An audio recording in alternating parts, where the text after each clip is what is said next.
要跟鱼做一个结合，而且今天的鱼片呢，就是都是属于没有刺的哈。对，一般的鲈鱼片。对，那只要你那个辣度呢不要太辣的话，其实真的是很下饭啦。对，这一道一样，我们就做个变化。一般麻婆豆腐鱼，他们可能会把鱼切成丁下去，再去炒啊，去用。我们不要，我们就是把它做成可以精致的摆盘一点点的。好，我们赶快来看老师怎么样教大家做今天这一道呢，既营养呢又简单的这个高蛋白的料理。这个锅子的部分一样，我们先把鱼煎起来备用了。那这个鱼我们就直接下一点油来煎就好了。然后这个一样，把它稍微热一下，我们再来下鱼。这个锅子我们等一下就不用再洗了，我们就是鱼煎好，用了一点点鱼油，我们就直接再来炒绞肉。绞肉本身也会出油，所以我们就不用再去换锅子，也不用再另外再加油。这个的话，我们就可以把鱼皮先下去煎。然后这个也是煎鱼的话，通常都会鱼皮把它先煎稍微有点，就是鱼皮下去，老师是不是说会比较定型是吗？也会。像这个鱼的话，它如果直接先煎肉，比较容易就是它会粘住。如果你煎那个像五仔鱼那个脂肪比较高一点的，它就不会。对，鲈鱼的话，可能我们也是要皮先下去煎。像这个在煎这个鱼，它就有一点香味出来了。这个鱼的部分我们就不用先调味，没关系，因为我们等一下可以让它在酱汁里面混合一下，让它吸一下麻婆豆腐的酱汁。这个鱼我们就是让它表皮煎到有点刚刚那种焦黄色，你要稍微看一下，我们再来翻。然后像这个鱼，我们只要煎熟，我们就可以拿一个盘子先把它装起来，备用。我们再来炒那个绞肉。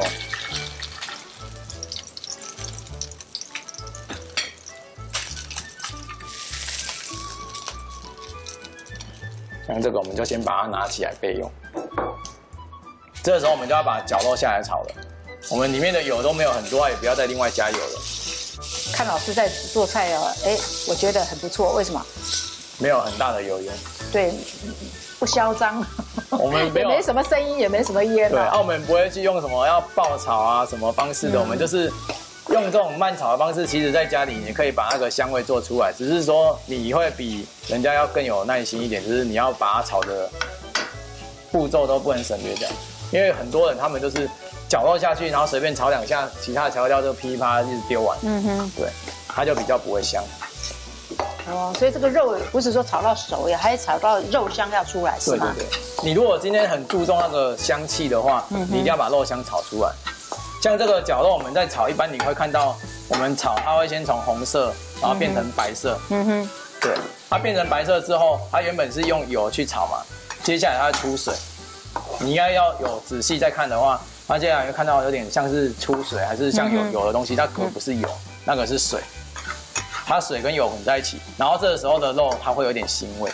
你等一下你把那个水分炒到蒸发掉，剩下油的时候，你再继续炒的时候，再煸出来的就是香味。对。所以不要以为说这样子熟了就你不要再炒一下变色了，你就开始加了，其实那个水的腥味都还在里面。对。所以一般你家里这样炒的话，你那道菜比较香。你看它现在剩下的都是油而已，就这样。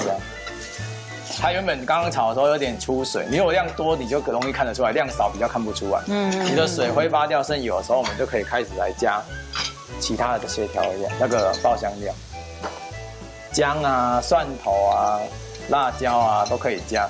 然后今天因为是麻婆豆腐，它比较辣，所以我辣椒是用朝天椒，我没有用一般的辣椒。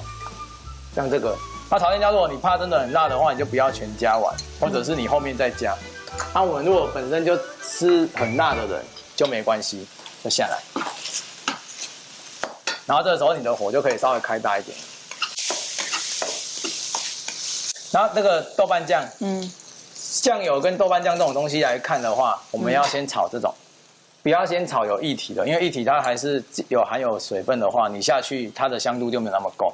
有番茄酱跟豆瓣酱这一类的东西，我们就先下去炒，这一类都要经过炒，它才会香。一样大概1到2大匙，然后我这种汤匙比较小，我就大概3匙到4匙，就等于2大匙的量。炒过就对了。这个一定要炒过，它香气才会出来。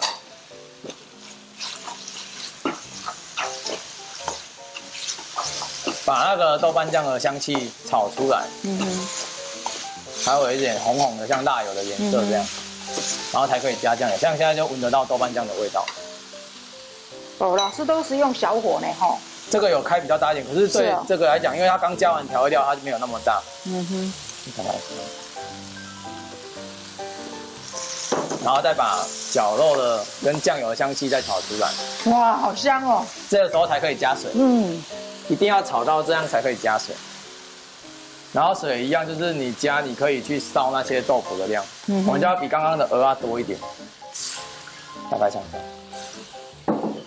然后接下来就是糖，一样就糖都是跟着酱油跑。然后盐巴就看个人，如果你要吃有点咸味的，我们酱油没有加那么多，你就再加一点盐巴。然后去让它去这样烧。然后胡椒粉的部分看个人，香气要够一点的你就加一点。啊，如果你不喜欢吃胡椒粉的味道的，你就不用再加。然后这边就可以把豆腐下来了。哦，这次的豆腐就不需要穿烫过了。不用，因为我要让它去烧。哦。让它去微煮一下。啊，像印尼鹅它是属于重咸的口味的，我们是利用那个勾芡完的那个酱汁去包覆它而已。它这个是因为我们要稍微烧一下味道，对，要把它烧入味。然后你一样可以加一点米酒。你有加到绞肉之类的。老师，你是用朝天椒？对，我刚刚就有说，我们今天这一道我们改朝天椒，让它辣一点。像这个在煮就会感觉到很辣了，就是你们就闻到辣味出来了。啊，像这个勾芡也是，我们就直接用1:1的那个比例。对，用刚刚那一碗，我们就直接这样勾芡。啊，勾芡如果你怕平常你家庭主妇不太会勾的人，我们就是关小火再勾，因为你开太大火的话，你下去有时候它就很快就直接结成团了。这个就慢慢这样勾就好了。然后这个如果觉得不够，再加一点，不要加太快，它一下子就整个结成团，你就没办法勾了。然后起锅前，我们再加一点葱花。然后这里还有最后一个最重要的步骤，就是加白醋。哦，这个麻婆豆腐加白醋哦。而且白醋不是要倒到让你吃到有点酸的味道，它是沿着你的锅边呛下去的时候，它会把那个香气带出来而已。所以我们在吃的时候不会吃到酸的味道。不会，可是你会觉得跟你吃到的一般的麻婆豆腐又更不一样。它加的那个白醋，它就有那种画龙点睛的效果。然后我们这边直接把它用上来，用一点点就好了。然后你就先把它铺底，就可以把豆腐先铺底。然后我们刚刚煎好的鱼，你可以让它进来吸一下那个汁，我们就沾一下。那你这个鱼就把它再摆上来，就是让它精致一点，不要只有说一道这样。然后这个也是，就把它再摆上来。